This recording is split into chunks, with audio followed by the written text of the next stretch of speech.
අද අපි ජාතික භික්ෂුවරුනේ ඒ දිශික නියෝජනය කරන හමුදුරන් වහන්සේලා පිරිසක් මේ අපරාධ පරීක්ෂණ දෙපාර්තමේන්තුවට ආවා. පැමිණිල්ල කරන්නට ආවේ උදේ ගම්මන්පිල මහත්මයා බහු දවසක මාධ්‍ය සාකච්ඡාවක් පවත්වමින් ප්‍රකාශ කරනවා ශ්‍රී ලංකාවේ ගරු ජනාධිපතිතුමා මේ දිනවල ජර්මනු රටේ සංචාරයක නියැලෙනවා රාජතාන්ත්‍රික සංචාරයක් හැටියට ජර්මන් රජයෙන් ලැබිච්ච ආරාධනාවක් පරිදි.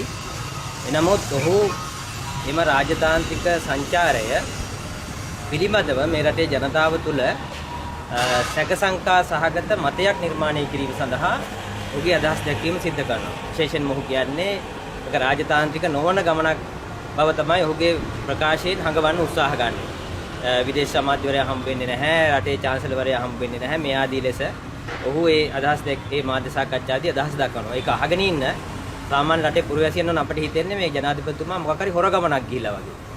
මේක රාජතාන්ත්‍රික ගමනක් නෙමෙයි වගේ. නමුත් අපි ජනාධිපතිතුමා ගියපු ඒ සංචාරයේ දර්ශන රටේ ප්‍රසිද්ධ ජාතික මාධ්‍යවල පෙන්නද්දී අපි දකිනවා රාජතාන්ත්‍රික පිළිගැනීම් රටේ ජනාධිපතිතුමා වෙලා සාකච්ඡා කරනවා, විදේශ අමාත්‍යවරයා සමග සාකච්ඡා කරනවා. ඒ රාජතාන්ත්‍රික පිළිගැනීම ඉතාමත් ඉහළ ආකාරයට ඒ සංචාරය තුළ අපි දකිනවා. නමුත් ගම්මන්පිල මහත්මයාගේ ප්‍රකාශය දිහා බලාගෙන ඉන්නකොට අපිට දැනෙන්නේ රටේ සාමාන්‍ය පුරවැසියන්ට හැගෙන ජනාධිපතිතුමා මේ අර මා මුලින් කිව්වා වගේ හොර ගමනක් ගිහිල්ලා රාජතාන්ත්‍රික නොවන ගමනක් ගිහිල්ලා පෞද්ගලික ගමනක් ගිහිල්ලා ඒක ඔහු තවත් පෝෂණය කරනවා. ඔහු කියනවා LTT සංවිධානයට අයිති ජාත්‍යන්තර ඩයස්පෝරාවට අයිති දෙදියවන් නැමැති ඒ ත්‍රස්තවාදී නායකයෙක් මුණ ගැසීම සඳහා තමයි මේ සංචාරය ගිහිල්ලා තියෙන්නේ. ලංකාවේ මුණ ගැසීම ප්‍රශ්න සහගතයි. ඒ නිසා ජර්මනියට ගිහිල්ලා මුණ ගැහෙන තමයි මේ ගියපු ගමන ගිහිල්ලා තියෙන්නේ ආදී ලෙස ඔහු මේක ප්‍රකාශ කරනවා. ඒ විතරක් නෙමෙයි ඔහු කියනවා ඔහුගේ බේරීමට ප්‍රකාශ කරනවා මේක මාධ්‍යවල කියපු එකක් තමයි කියන්නේ. ඉතින් මීට පෙරත් අපි දැක්කා මේ ගම්මන්පිල මහත්මයාම එකවතාවක වර්තමාන ජනාධිපතිතුමාට ත්‍රස්තවාදියෙක් හැටියට හඳුන්වලා අදහස් දැක්වුවා. ඒ වගේම මෑත කාලීනව බොහෝ දෙනෙක් දැන් අදහස් දක්වමින් තිබෙනවා විශාල කන්ටේනර් තොගයක් වරායෙන් රහසිගතව පිටමන් කළා. ඒවයි විශාල ලෙස අවි ආයුධ තිබුණා පිළිවෙල. මේ වගේ ඊ타මත්ම බොරු මත මේ වෙලාවේ බොහෝ දෙනෙක් දේශපාලන ශාස්ත්‍රයේ අය විවිධ මත දක්වන අය සමහර භික්ෂුන් වහන්සේලාත් අපි දකිනවා විවිධ බඳු කණ්ඩායම් හිතඩු කියන තත්යකට කිසිදු සාධාරණ මූලාශ්‍රයක් නැතිව තමන්ගේ හිතට හිතෙන ආකාරයට මේ වර්තමාන රජය පිළිබඳව මේ විදිහේ අදහස් දක්වන්න පටන් අරන් දෙනවා. අපිට ප්‍රශ්න තියෙන්නේ ගම්මන්පිල මහත්මයාලා පිළිබඳව අපිට තියෙන හැඟීම සහ අපිට තියෙන අවබෝධය වගේම අපිට තියෙන හඳුනා ගැනීම තමයි ඔවුන් මේ වර්තමාන ආණ්ඩුව බලයට පත් කිරීම සඳහා ජාතික භික්ෂු පෙරමුණට හැටියට අපි අතිශය විශාල කාර්යභාරයක් කරපු භික්ෂු සංවිධානයක්. ඒ නිසා මේ පසුගිය දූෂණ ඒ වගේම නීති විරෝධී වැඩ කරපු අනීතිකව කටයුතු කරපු ඒ වගේම වංචාසහගතව කටයුතු කරපු ජාතිවාදී ආගම්වාදී ගිනිදැල් වලින් මේ රට ගිනි තියපු ඒ දුෂ්ට පාලකයන් පළවා හැරීම සඳහා අතිශය වෙහෙසකර කාර්යයක් අපි සිදු කළා. එතකොට එහෙම සිදු කරපු එකක ප්‍රතිඵලයක් හැටියට තමයි මේ ජනතාවාදී ආණ්ඩුවක් අපි බලයට පත් කරගෙන තියෙන්නේ. නීතිය සාමය ආරක්ෂා කරන ආණ්ඩුවක් හැටියට. දැන් මේ ආණ්ඩුව පිළිබඳව මේ විදිහට මේ ජාතිවාදී ගිනිදැල් අවුලවන්නට දායක වෙච්ච ඒ වෙනුවෙන් මතපල කරපු ඒ වෙනුවෙන් ක්‍රියාදාමයන් ක්‍රියාවට නගපු කණ්ඩායම් පුජ්‍යලයෝ මේ විදිහට මත දැක්වීම තුළ අපට සැකයක් තියෙනවා මොවුන්ගේ ඒබඳු ක්‍රියාදාමයක් තවදුරටත් ඉදිරියට ක්‍රියාත්මක කිරීම සඳහා සැලැස්මක් තියෙනවද කියලා. ඒ නිසා මේ මත දැක්වීම තුළ අපිට තියෙන ප්‍රශ්න එකයි. ඒ නිසා තමයි අපි අපරාධ පරීක්ෂණ දෙපාර්තමේන්තුවට පැමිණිලි කරන්නේ මෙන්න මේ මත දැක්වීම පිළිබඳව. ඔහු වෙලාවක ඔහුගේ බේරීම සඳහා මාධ්‍යවල ගියා කියලා කියනවා. මාධ්‍ය උපුටා දක්වනවා. අපි කියනවා මේ මොන මාධ්‍යද? ඔහු ගෙනල්ලා ප්‍රශ්න කරන්නේ. ඒ වගේම අපි මේ අපරාධ පරීක්ෂණ දෙපාර්තමේන්තුවෙන් අපි ඉල්ලා සිටියේ මේ ජනාධිපතිතුමා ගිය ගමන රාජතාන්ත්‍රික ගමනක් නෙමෙයි. රටට කියන්න අපිට කියන්න. අපි මේ ආණ්ඩුව බලයට පත් කිරීම සඳහා අතිශය විශාල කාර්යභාරයක් සිදු කරපු භික්ෂුන් වහන්සේලා ප්‍රමාණයක් සංවිධානය. ඒ නිසා අපිට කියන්න මේක රාජතාන්ත්‍රික නොවන ගමනක්. මේක එවනු ඩයස්පෝරාවේ උමනාවට ගිය ගමනක්. එහෙම නැත්නම් මේක රාජතාන්ත්‍රික ගමනක්.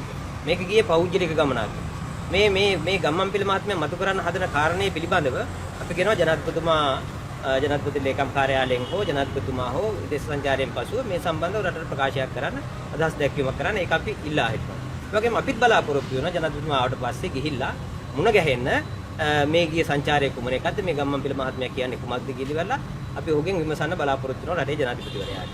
ඒ වගේම අපි අපරාධ පරීක්ෂණ දෙපාර්තමේන්තුවෙන් ඉල්ලා සිටිනවා මෙන්න මේ සම්බන්ධව මේ උදේ ගම්මන්පිල මහත්මයා ගෙනල්ලා ඔහුගෙන් ප්‍රශ්න කළා ඔහු මේ කියන මාධ්‍ය මොනවද? ඔහු මේ කියන අදහස් ඇත්තද? මේ ප්‍රකාශයන් තුළ සත්‍යයක් තියෙනවද නැත්නම් ඒක ඔහුගේ හිතලුවත් ඔහුට යම්කිසි ඌමනාවක් තිබෙනවද මේක තුළ රටේ ජනතාව තුළ සැකයක් අවිශ්වාසයක් මතු කළා ඒ වගේම යම්කිසි ජාතිවාදී ගැටීමක් ඇති කිරීම සඳහා වන පසුබිමක් නිර්මාණය කිරීමේ ඌමනාවක් ඔහුගේ මේ ප්‍රකාශයන් තුළ තියෙනවද කියලා විමසන්න කියලා අපි මේ පැමිණිල්ලෙන් විශේෂයෙන්ම ප්‍රතිපක්ෂ දෙපාර්තමේන්තුවෙන් ඉල්ලා සිටිනවා. මොකද මෑත කාලේන අපි දකිනවා විවිධ කණ්ඩායම් කිසි හේතු සාධක සාධාරණ නැතුව ඔහේ නිකන් දැන් අපි දැක්ක අද අගරාධිපතිතුමා මේ ආණ්ඩුව පිළිබඳව ඉතාමත්ම ප්‍රසාදයෙන් අදහස් දක්වලා තිබෙනවා. අපි දැක්කා මල්වත්තේ අනුනායක හමුදුරු කුඹේ නායක හරු කියනවා මේ වංචා දූෂණ අපරාධ ඥාති සංග්‍රහ වලට ගෙන කියපු මේ රට දැන් ක්‍රමානුකූලව නිවැරදි වෙමින් සාමකාමීව ගොඩනගෙමින් තියෙනවා. ඉතින් අපිට ඒක ඇඟට දැනෙනවා.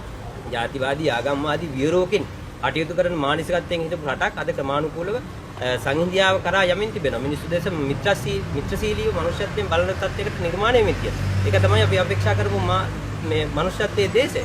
දැන් එහෙම උන්වහන්සේලා ඒ ආගමික නායකයෝ පවා මේ හඳුනාගෙන මේ විදිහට අදහස් දක්වද්දී ගම්මන්පිල මහත්මයා මේ තව තවත් ජාතිවාදය අවුලන මේ වගේ ප්‍රකාශයන් සිද්ධ කිරීම ඉතාම සාහසික බරපතල තත්ත්වයක්. ඒ නිසා අපි කියනවා මේවා මෙහෙම උන්ට නිකන් හිතලු ප්‍රකාශ කරන්න දෙන්න බෑ. රටේ මාධ්‍ය පාවිච්චි කළ එක එක්කෙනාට හිතලු සිහින ප්‍රකාශ කරන්න දෙන්න බෑනේ.